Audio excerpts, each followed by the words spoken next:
Hello and welcome everyone to A Course in Miracles 365, Awakening to Love. I'm your host, Tomas Garza, and I thank you so much for joining me here on Enlightened World Network. Before I launch into the subject matter of today's lesson in the workbook for students, I just want to thank all of you really quickly for all of your comments and all of your support, all the love that you've shown so far. And this is day number 11 of this live stream. So it's brand new. Thank you all for tuning in. And I hope that if this is something that you're enjoying here and finding some benefit in, that you will share this, and please share here on Facebook with your friends. One of the beautiful things about this reach, this global reach, is you never know who you're going to impact. And we're all showing up in our own unique way, teaching, and we're all showing up extending as much love as we can right in the moment. Some moments are better than others, naturally, but you never know who you're going to reach. And we have the tools, we have the modern technology, we have live streams on multiple different channels like we've got going on right now. So please share this. This is really, really wonderful. And you may benefit someone that you don't even know by doing that. So definitely please go ahead and do that here. Share this live stream. We want as many people on here reaping the benefits of the extension of love as we possibly can. So thank you so much for doing that and for joining me here today. All right. So where are we? Where are we here? Well, we're on lesson 4 of the workbook for students. This lesson, of course, as they all do, piggybacks on the previous lessons. So we've been looking at objects. We've been panning the room or the street or wherever we find ourselves, looking at objects and realizing, practicing, working on the idea that we really don't know what they're for or much about them really, truly at all. Now you might say, well, this window is a window. It's composed of all of the chemical properties that make glass, silicon, et cetera, et cetera. Okay, but what it really is it really all that? We're looking deeper. We're looking deeper here. And that is what the workbook for students and the entire course is all about, is changing our minds, changing our perspective. And it's a process for us as students, as practitioners, as seekers, whatever you want to call yourself, to allow ourselves to get into a different mindset, to get into a different state of perception. That's the purpose of all of these exercises. So you may find that some of them are very easy to do, or you may find that they're very difficult to do. You may find that you remember to do them very easily. Some of you may find the exact opposite, that it's very difficult to remember to do the exercises. So wherever you are, all that the course asks, all that the workbook asks of us is that we just do our best on a given day. Yeah, and that's something that really means a great deal to me, because some days are clearly better than others, aren't they? Here in the world, some moments are better than others. One minute we may feel alive and energetic and enthusiastic and on top of the world. And then the next minute, something happens and we're just crestfallen. We're on the floor. We feel sad. We feel disappointed, angry, perhaps. And it's a cascade of emotions.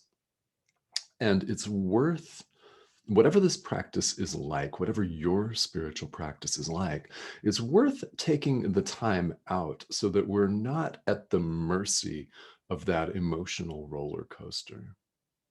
We all live in it. Our society is set up for us to be involved in that emotional roller coaster, to identify with that emotional roller coaster, and to just stay in that loop forever and ever and ever and ever. And without exercises like these, without practices like meditation, prayer, whatever that looks like, without spirituality and the tools that it offers us, we would stay in that feedback loop, not knowing any differently. So let's examine some different ways of looking at things here. Lesson 4 says, these thoughts do not mean anything. They're like the things I see in this room or on this street or in this parking lot, if you're someplace else other than a room, wherever you are. These thoughts, in other words, my thoughts, the thoughts that I'm having right now, do not mean anything.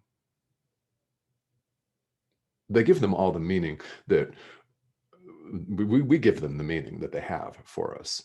And our thoughts are random and they're wild.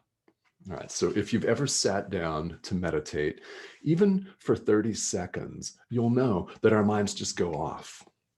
They're racing. We're thinking about tomorrow's lunch. We're thinking about what happened to us on September 27th, 1979 at 4:32 p.m., which we remember really well sometimes. It's weird. Sometimes we forget what we were doing 5 minutes ago, but we remember something that happened to us decades prior. The mind is very random. We're maybe thinking about what we're going to do this weekend, or we're thinking about yesterday, how we were out for a walk and the sunset was gorgeous. It doesn't matter if the thoughts are characterized as good or bad, beautiful, like a sunrise or a sunset, or ugly. Yeah, maybe you stepped in a pile of dog poop first thing in the morning and you remember that, right? Whatever it is, we have all of these thoughts. This could have happened a month ago and you're thinking about it right now. So we have thoughts and they come and they go. Well, where do they come from? Where do they go? And what do we really know about them? That this exercise gets us to work on that. Again, if you've ever sat down for meditation or stood and attempted to meditate, you'll know that our minds just race. They race and they generate one thought after another. And in meditation, what we do is we just let them go. Contrary to what many people believe and feel about meditation, the goal of meditation is not to have zero thoughts. It's not to suppress them, which actually takes a lot more effort than just releasing them. It's all about release. And this is the theme of A Course in Miracles and spirituality in general. It's release. It's not denying the pain and the discomfort in our lives. It's releasing it. It's allowing it to be what it is and released. And we release it and we let it go rather than try to suppress it and keep it down. What happens if we do that? Well, it just bubbles up again and again and again until it sometimes finally explodes. Many of you may have examples of that in your lifetime where something just wanted to keep coming up again and again and again until it finally bursts on you. Happens, right? It happens. So exercise 4 here in the workbook is here to train us to separate the meaningless from the meaningful. All right. What's meaningless? Well, honestly, if we're honest with ourselves, all of these thoughts that we're harboring about tomorrow's lunch, ultimately, what does that really mean? All the thoughts that we're thinking about what happened to us in 1979, if you were born in 1979, or wherever, whenever, if we're thinking about the past, is that really meaningful right now? What's meaningful, what's not? So what does it look like to actually practice and apply this idea? Well, the workbook suggests that we just do the same kind of practice as we've done the past 3 days, such as just start with going within here. This is the main difference between the first 3 days of the workbook and today, is we're starting with our own thoughts. So what are we thinking about? Well, I'm thinking about right now the birds that are singing in the park across the street from me. I'm thinking about that, and I'm thinking about how they overwater the grass sometimes, and there are big puddles of mud out there. That's what I'm thinking about. You might be thinking about something else. So the way we practice lesson 4 is this thought about the grass in the park does not mean anything. It's like the things I see in this room. This thought that I'm having about the birds does not mean anything. It's like the things I see across the street in the park. So you see what we're doing? We're relating our thoughts, our inner world, with what we see that appears to be outside of us. And we just continue to practice in this way for no more than a minute. Nothing more than that is recommended. Why? Because our minds are wild and undisciplined. In Buddhism, there's a term that you may know that I love, monkey mind. It's really very much like that. The mind just flits back and forth, back and forth. And what does it all mean? It's a great question, right? The workbook for students is something that will help us separate what's meaningless from what's truly meaningful. And it's one thing to talk about what's really truly meaningful. And it's another thing entirely to experience it. And that's what we're going for here, is the experience. So I welcome your questions and your comments here. I'm going to bring this stream up, and thank you all for sharing this live stream, by the way. All right. Yes, so reading through some of the comments. Yeah, so Suzanne, thank you for commenting. It's a comment about the time, getting used to this starting at 11 o'clock Eastern time. It doesn't start at 11 o'clock Eastern time every day. What I would have everyone do is check the show guide here on the Facebook page. If you have not liked the Facebook page for Enlightened World Network, please do so. At the beginning every day, Ruth posts a show guide, which is a list of the day's programming. This live stream, being less than a half an hour, kind of bounces around. I like to do it in the morning here in North America, and I'm in Phoenix, Arizona, which is Mountain Standard Time. I like to do it in the morning. It's just better for me. So you'll notice that a lot of the times tend to be noon Eastern, 11 Eastern if you're on the East Coast. And just check the show guide for all of those details. And hello, everyone that's watching here. Yes. And reading some of the comments. Yeah. So I love how Deidre writes, yes, I love how this course makes me cognizant of the lessons on a daily basis, sometimes night too. Yeah, thank you for that comment. I love it. I love it. That's the point, isn't it? It's the point, and it's the point of meditation as well. I like to consider A Course in Miracles and the workbook for students kind of like an ongoing meditation.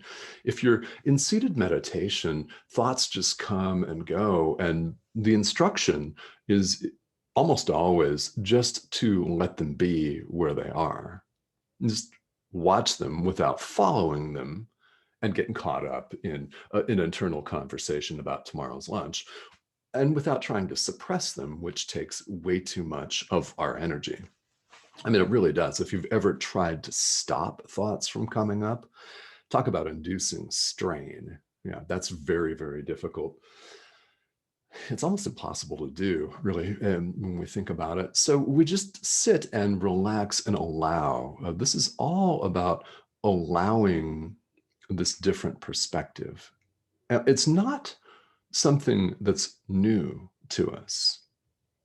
It's really who we are and have always been. And all spirituality is a process by which we awaken to that reality, that which we already are. It's the beautiful thing about it. We don't have to construct anything all over again from scratch because this is who we really are. And the reminders from a course, from the workbook, are beautiful. Now, as we get moving here into the workbook, you'll notice that the practice periods every day look differently. Sometimes it calls for more than one practice period a day, sometimes doing things on the half hour as often as you remember them. So there are constant reminders. And really, for us, it's about our willingness to take the time out and slow that mental train down just enough to be here right now. And something that I love to say as a meditation instructor, I've taught meditation, and it's very simple, really doesn't make it easy, but it's simple because a basic and a successful meditation can be as short as one single breath, just one. If you are fully present, inhale and exhale while just paying attention to that simple act of breath. That's a successful meditation. People like to say, well, I can't meditate. My mind goes too fast. Okay, well, so your mind goes fast. Join the club. All of our minds go fast. Mine, I promise, is racing, and I've been meditating almost all my life. Some people appear very calm. It doesn't mean that their minds are not racing at the same speed and that their minds are not generating one random, seemingly unrelated and meaningless thought after another, one after another, in a steady stream. Meditation and practicing these workbook exercises do the same thing. They take us out of that thought stream and place us right here, right now, which is all we really have. And that's really where the action is. It's where change and transformation occur. And in fact, it's not really change or transformation. It's more of allowing our true nature to reveal itself. These exercises help us to peel away the layers. All right. So I hope that everybody is finding the workbook exercises interesting. You may be finding them fun, which is not required, of course. It's not required that you find this a joy, but if it is, I think that's really wonderful because in my experience, these exercises and making the effort to do them every day have produced a lot of joy in my lifetime. They have relieved me of lots of psychological burdens that I had been carrying around my whole life. And it's, yes, most definitely a process. And yes, it's most definitely worth it. So if I haven't seen your comments here on the live stream, thank you for joining me today. Thank you for sharing this live stream. And really, it's my pleasure and my honor to be joining you here on Enlightened World Network. And a huge thank you to EWN and Dr. Ruth Anderson for providing this platform for all of us. And if you know of people that are interested in A Course in Miracles that may wish to experience this live stream, feel free to share that with them. And I will look through the comments afterwards here and respond to as many of them as I possibly can. So if you have questions, I have answers. Might not be the answer that you're looking for, but I do have answers and I invite questions because this is a self-study course. It should generate questions, as many as answers. And I'll just share with you from my experience in the comment thread, as well as here every day on the live stream. So tomorrow's live stream, if people were asking questions about the timing, is going to be noon Eastern tomorrow. And I usually start at about 5 minutes past the hour. I'll give you a little bit of time there. So 12:05 p.m. Eastern time tomorrow, right here on Enlightened World Network. All right, this has been A Course in Miracles 365. And again, I thank you so much for joining me. Have a great rest of your day, everybody.